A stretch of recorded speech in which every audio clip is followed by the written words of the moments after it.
নমস্কার, শুভঙ্কর কয়াল ইউটিউব চ্যানেলের পক্ষ থেকে আপনাদের প্রত্যেককে জানাই স্বাগত। সকাল সকাল কয়েকটা গুরুত্বপূর্ণ ইনফরমেশন আপনাদের দেওয়া রয়েছে। ইতিপূর্বে অনেক পূর্ববর্তী ভিডিওতে আমি আপনাদের জানিয়েছি যে নতুন পিএসসি ক্লার্কশিপের নোটিফিকেশান আসতে পারে, নতুন পিএসসি মিসেলেনিয়াসের নোটিফিকেশান আসতে পারে এবং তার সহ অন্যান্য অনেক নতুন নোটিফিকেশান আসতে পারে। কিন্তু সেই বিষয়গুলো যেগুলো আমি আপনাদের জানিয়েছিলাম সেগুলো আমার নিজের অ্যানালিসিসের উপর ভিত্তি করে জানিয়েছিলাম। তার কোনো কনফার্মেশন ছিল না। কনফার্মেশন ছিল না ইন দ্য সেন্স যে কোনো রিলায়েবল জায়গা থেকে সেই ইনফরমেশনগুলো পাওয়া ছিল না। সেগুলো পারস্পরিক পরিস্থিতির উপর নজর রেখে যেহেতু ডব্লিউবিসিএসের নোটিফিকেশান এসেছে এবং ক্লার্কশিপ মিসেলেনিয়াসের ইন্ডিকেটিভ নোটিফিকেশান অতীতে পাবলিশ হয়ে রয়েছে, তার ফলে আমি বলেছিলাম যেগুলো ডিটেল নোটিফিকেশানও খুব তাড়াতাড়ি আসবে। আজকে এই ইনফরমেশনের কিছু কনফার্মেশন পাওয়া গেছে কোথা থেকে? পিএসসির প্রাক্তন ডেপুটি সেক্রেটারি স্যার, তার কাছে আপনারা প্রশ্ন করেছিলেন বহুজন এবং তিনি যেটা জানিয়েছেন যে যতগুলো ইন্ডিকেটিভ নোটিফিকেশান পিএসসি পাবলিশ করেছে অলরেডি, সেগুলো ডিটেল নোটিফিকেশান এক এক করে আসা শুরু হবে এবং সেই ডিটেল নোটিফিকেশানগুলো আগে পরে হতে পারে, মানে কোনোটা আগে আসতে পারে কোনোটা পরে আসতে পারে, বাট সেটা সবগুলোই কিন্তু ডিটেল নোটিফিকেশান আসবে। এবং সেখানে কী কী এক্সাম রয়েছে, আপনারা অনেকেই আপনাদের পিএসসি ক্লার্কশিপের এক্সাম ক্লিয়ার হয়নি এমন রয়েছেন, অনেকের পিএসসি মিসেলেনিয়াসের প্রিলিমস ক্লিয়ার হয়নি, অনেকের পিএসসি মিসেলেনিয়াসের মেন্স এক্সাম ভালো হয়নি, বা অনেকের আরও অনেক অন্য কোনো এক্সাম ক্লিয়ার হয়নি। আপনারা অনেকেই সেই দিক দিয়ে অনেকটা ডিপ্রেসড বলা যায়। তো আপনাদের জন্য আরও একটা সুযোগ আসতে চলেছে, আপনারা নতুন করে এই এক্সামগুলো দেওয়ার আবার সুযোগ পাবেন। হ্যাঁ, পরীক্ষা কবে হবে সে নিয়ে এক্ষুনি কিছু বলা নেই, ভোটের আগে তো পরীক্ষা হওয়ার সম্ভাবনা নেই, বাট হ্যাঁ, ফর্ম ফিল আপ কিন্তু শুরু হতে চলেছে।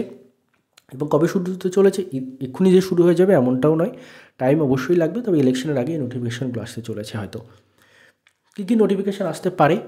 পিএসসি ক্লার্কশিপের নতুন নোটিফিকেশান আসতে পারে, পিএসসি মিসেলেনিয়াসের নতুন নোটিফিকেশান আসতে পারে, পিএসসি আইডিও অর্থাৎ ইন্ডাস্ট্রিয়াল ডেভেলপমেন্ট অফিসারের নতুন নোটিফিকেশান আসতে পারে, এমভিএ মোটর ভেহিকল ইন্সপেক্টরের নতুন নোটিফিকেশান আসতে পারে, অ্যাসিস্ট্যান্ট মাস্টার অ্যাসিস্ট্যান্ট মিস্ট্রেসের নতুন নোটিফিকেশান আসতে পারে।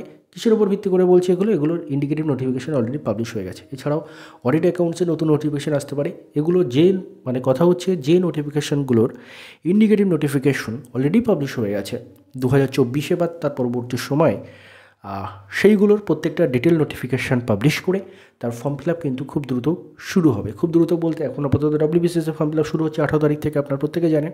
তো একই টাইমে দুটো ফর্ম ফিল আপ করাবে কি না, বা ডব্লিউবিসিএস শেষ করে তারপর বাকিগুলোতে হাত দেবে, সেটার সময় বলবে।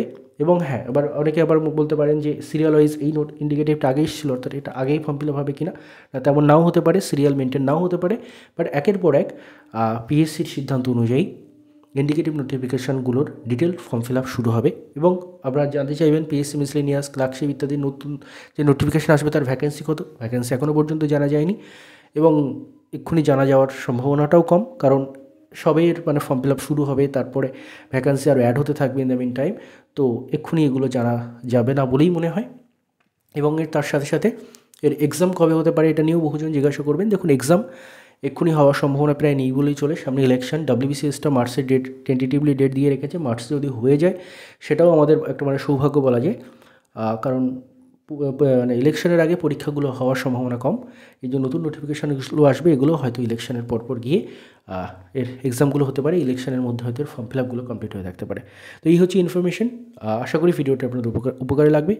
সবাই খুব ভালো করে প্রিপারেশন নিন এবং ডব্লিউবিসিএসের ফর্ম ফিল আপ শুরু হয়ে যাচ্ছে হয়তো 18 তারিখ থেকে। প্রত্যেকে ফর্ম ফিল আপ করুন এবং নতুন উদ্যমে আবার নতুন করে শুরু করুন। এবং তার সাথে সাথে অবশ্যই কিছু খারাপ জিনিসও ঘটছে, যেমন আমি অলরেডি গতকাল লিখেছিলাম, গত পরশু লিখেছিলাম এটা নিয়ে, যে এসএলএসটি যে ফ্রেশার্স ক্যান্ডিডেট যারা 60-এ 60, 70 নাম্বার পেয়েছে তারাও কিন্তু কোয়ালিফাই করেনি, তারা ইন্টারভিউয়ের ডাক পায়নি। কোয়ালিফাই তো ছেড়েই দিন, এখনও ফাইনাল লিস্ট তো ছেড়েই দিন, তারা এখনও ইন্টারভিউয়ের ডাকটুকুও পায়নি। তো এরকম অনেক রকম বিভিন্ন কিছু চলছে, বিভিন্ন নাটকবাজি চলছে। তো সেগুলোর মধ্যে থেকেও আপনাদের প্রিপারেশান চালিয়ে যেতে হবে এবং যখন যা আপনার প্রতিবাদ, যেটা নিয়ে আপনার করা প্রয়োজন সেটা নিয়ে অবশ্যই আপনি তার প্রতিবাদ জানাবেন। ধন্যবাদ আপনাদের সবাইকে ভিডিওটি মন দিয়ে দেখার জন্য।